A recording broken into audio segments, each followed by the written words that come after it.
Welcome back to Proof of Work Coin News. This is Coinology. Please, if you have a moment, consider subscribing. We're currently on a journey to 250 subscribers where we'll be doing a giveaway. Let's go ahead and jump into the market. We have the entire market moving back down for the most part, with a couple outliers. Bitcoin is currently, didn't move since yesterday. We do have Komodo actually moving up 10.5%. And then Litecoin continuously moving up, doing another 5.6%. Litecoin and Casper almost have been the most promising proof of work coins since we've hit this bear market. Today's story: NVIDIA sets 2025 date for the RTX 50 series GPUs. An internal slide gives the Ada Lovelace next generation of cards an early 2025 release window. When's the next one coming out? It's a little nagging question that haunts PC builders before every major purchase. That's especially true for graphics cards, where the next upgrade might be a tepid update or a literal game changer. According to a recent presentation, NVIDIA may be aiming for a 2025 release window for the next major upgrade to its GPUs, the RTX 50 series. The info comes from a presentation given to the ML Commons Machine Learning Consortium, of which NVIDIA is a founding member.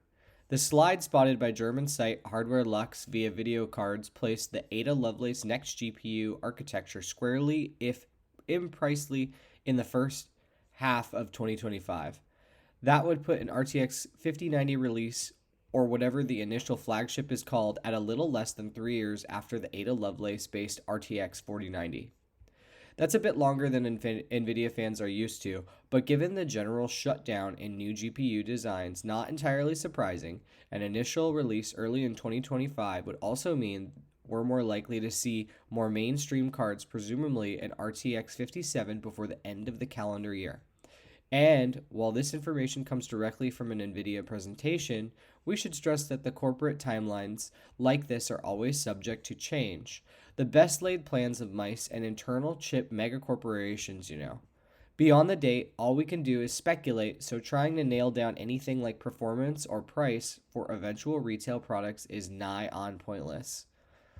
The same slide indicates an early 2024 refresh for the Hopper data center GPU and 2025 for the Grace ARM-based CPU architecture, the next-gen version of the Turga chips that are found in the NVIDIA Shield set-top box and Nintendo Switch, neither of which is particularly relevant for PC hardware.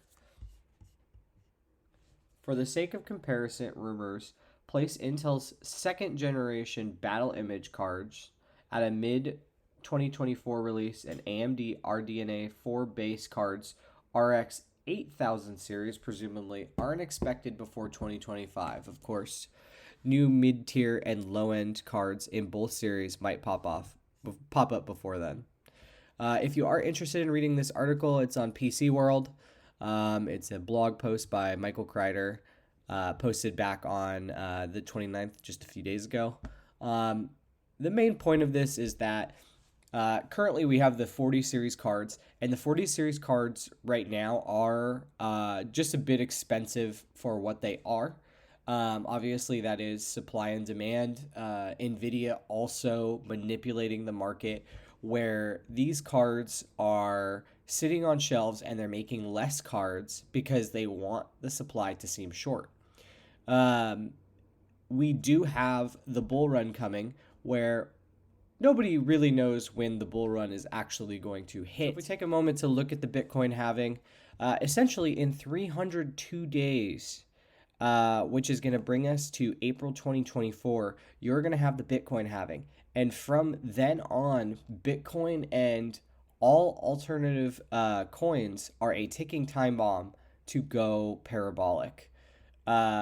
So basically, with that being said, I believe that the 40 series cards, the 40 series cards are going to be your last generation of GPUs before the bull run. There is a lot of speculation as to if we will get the 50 series before the bull run, it looks like that's not going to happen. And essentially what that means is that these 50 series cards are going to be massively overpriced. You will have the gamers jumping in trying to buy these cards, just like with the 40 series cards. And then additionally, you'll have the bull run and crypto miners trying to purchase these cards, farms trying to purchase these cards, to make money mining. So I think that this is a pretty much at least for me, it's a green light to jump into the 40 series cards as prices begin to drop. I'm not going to pay $2,000 for a 4090, but as it moves down and I can, utilize some coupon codes or, get an open box deal or something like that, I will be jumping into these 40 series cards. This is not financial advice, just what I plan on doing in the future. And I think that it's important to note that these cards are coming out in 2025 as far as the 50 series. On a quick side note, I did want to notate something about the Casper Network. So currently Casper is moving up and up. This is over the last year as far as the Casper Network hash rate. And I'm not saying that Casper is the next Ethereum, but something that I'm seeing that is very promising, and this is not financial advice, but Casper is the first coin that I have seen since Ethereum moved over to proof of stake, that is currently able to be mined on GPUs, FPGAs, as well as ASICs. As you can see right here, over the last week, people have received their KS0 miners and their KS1 miners. The KS2s and the KS3s still need to be deployed, and who knows how many of those are are going to be hitting the network. The network could absolutely double, but until then, this is very promising, and it's very impressive that that Casper can be mined on GPUs still profitably. There are still a number of cards that can mine it profitably, as well as FPGAs, and then of course now you're able to mine it on ASICs.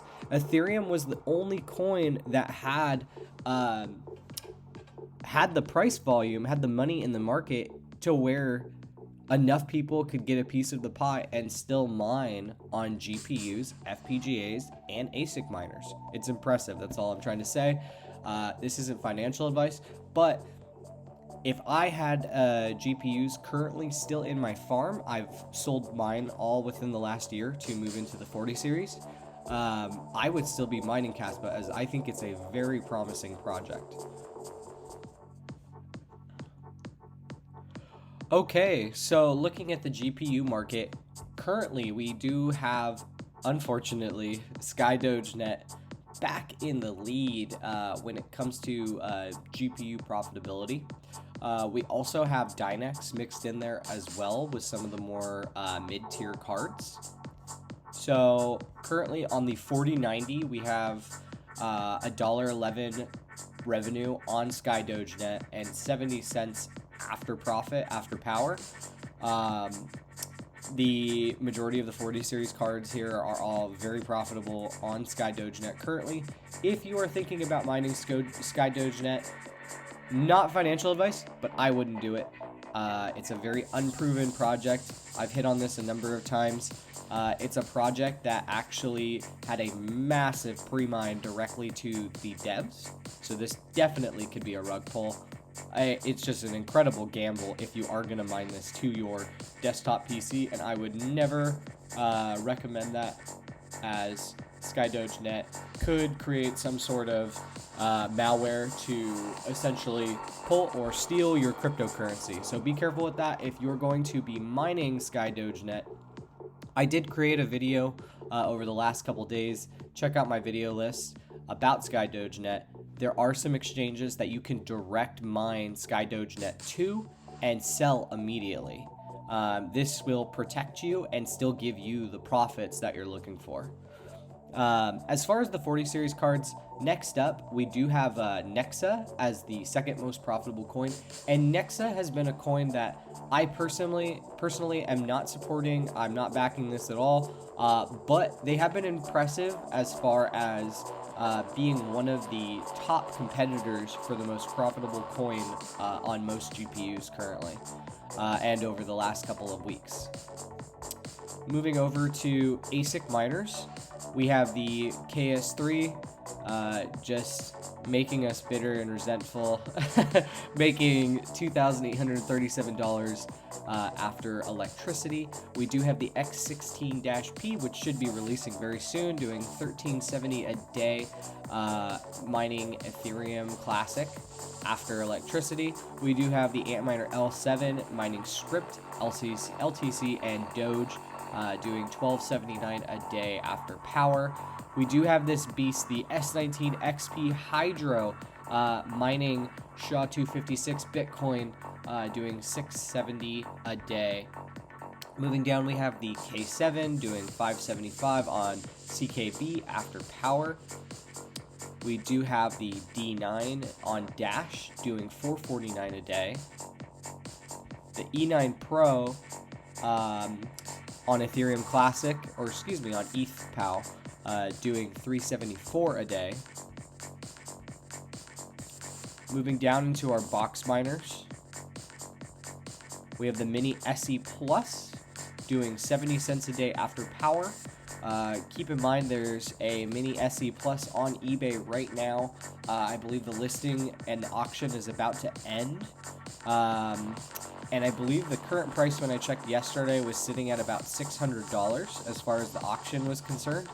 So if you are looking to get into one of these machines, extremely profitable as far as a small miner that you can put in your house. One of these are available on eBay. I have no affiliation to that. Just want to get that information out there. We have the V1 Mini SE, which I personally own, doing 41 cents a day. I currently have all my iPolos pointed to Casper, and that has been pretty profitable. The V1 Mini doing 300 mega hash on ETC, doing 36 cents a day. We have the SC box doing 17 cents a day. Moving down, we have the Mini Doge 2, kind of being the end of profitability, doing negative 3 cents a day after power. To everybody that stuck around, I just wanted to give you a very sincere thank you very much. If you have a moment, please go ahead and subscribe.